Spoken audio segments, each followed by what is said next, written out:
Hello everyone, welcome to ntlearn.com. Today we are going to learn about a very interesting chapter, living and non-living things. In this chapter we will be learning about living things, some examples of living things, characteristics of living things. Then we are going to learn about non-living things, examples of it, and even the characteristics of non-living things. So let's move on to the chapter.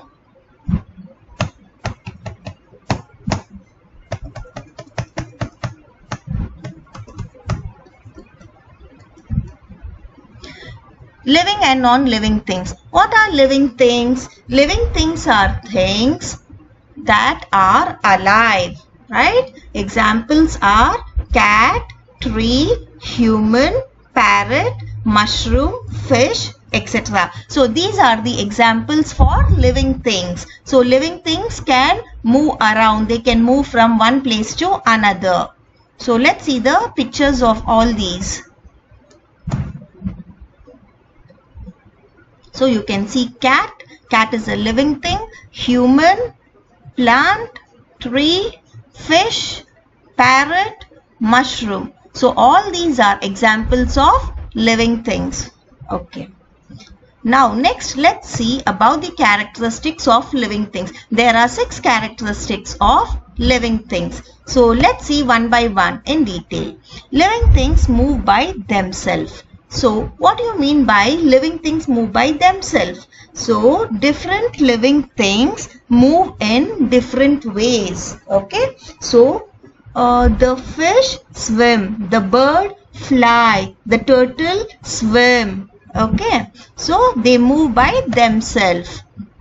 Living things grow. Right. So a baby grows into a teenager, teenager grows into an adult.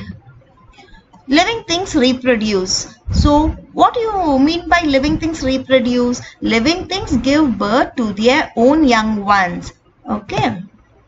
Then living things need food, water, air and air to survive. So without these, human beings cannot survive. Even animals, plants, all those. So all the living things need food, water and air to survive.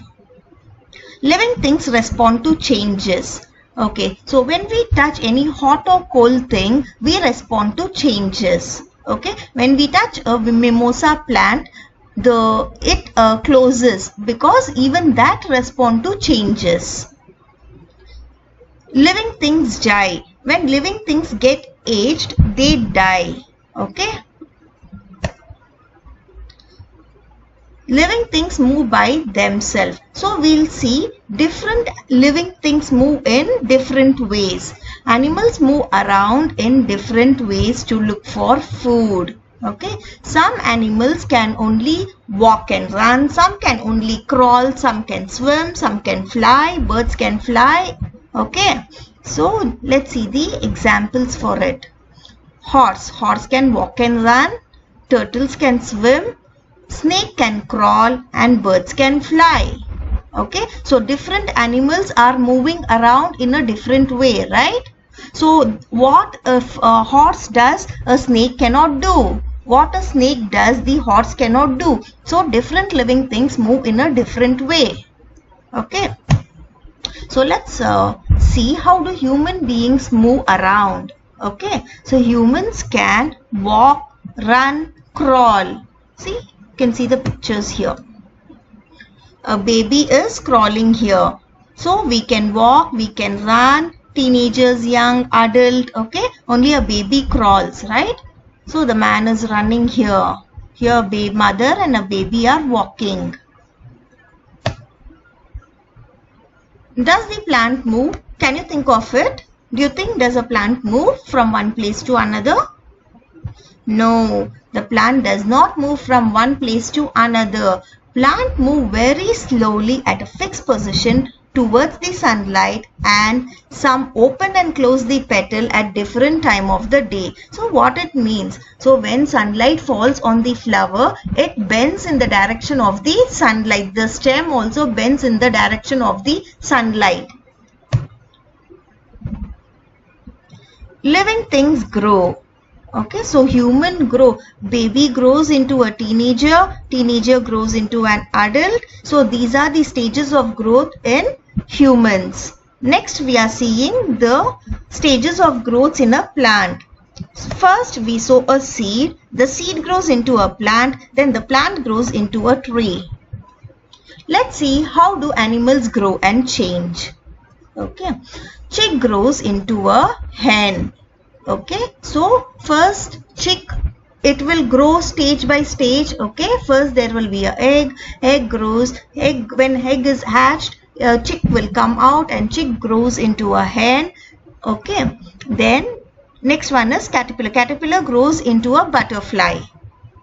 Okay, then tadpole grows into a frog. So let's see the images for that. Okay, so chick is here, chick grows into a hen. There is a caterpillar has grown into a butterfly. Then we can see tadpole here, tadpole grows into a frog. Okay, living things need food, water and air to survive. Without it we cannot stay alive. So all living things need food, water and air to survive. Living things reproduce. What do you mean by reproduce? Okay, let's see what is the definition of reproduction. Reproduction is the process by which the parent gives birth to their own young ones. Okay. The process of producing young ones that are like their parents is called reproduction. So the elephant has given birth to the young ones alive. Okay, the horse has given birth to the young ones which is alive. The mother has given birth to a baby. So giving birth to their own young ones is called reproduction. Okay. Living things respond to changes. So what you mean by living things respond to changes? Okay, when you touch a mimosa plant, it closes because it responds to changes. Then when you hear a loud thunder sound, we cover our ears. Why do we do that? Because we respond to changes. Light. In the presence of sunlight, the plant bent towards the direction of the sunlight because even plants respond to changes. Temperature. When you touch something hot or cold, you put your hand away because you cannot bear too hot or too cold. That's why you just take your hand away from that. Chameleons change their color in response to light and temperature. Okay, so they as the temperature changes, they even change their colors. Okay. Now let's move on to the next topic, non-living things. Let's see what is a non-living things. Non-living things are things that were once alive or have never been alive. Okay. Examples are bike, ball, cup, book, cycle, car, bus, etc. So let's see the pictures of all these. Examples of non-living things are bike, book, cup, bus, ball and a car. Okay. There are even man-made non-living things. All these are the one which we saw here was man-made non-living things, right? There are even natural non-living things. They are stone, mountain, rocks, etc. So they all are called natural non-living things. Okay. Now let's see characteristics of non-living things. There are 6 characteristics of non-living things. They are: non-living things do not move by themselves. Why they do not move by themselves? Because they do not have life. They cannot move around by themselves. Okay. Non-living things do not grow as well. They do not grow because they do not have life. Non-living things do not reproduce, right? Because since they do not have life, they cannot even reproduce. Non-living things do not eat food, water and air to survive. It's exact the opposite of living things. Non-living things do not need all these because they do not have life. Non-living things do not respond to changes around them. Non-living things do not die because they are not living, so they cannot die. Okay. Thanks for watching my video. Please like, share and subscribe to my channel.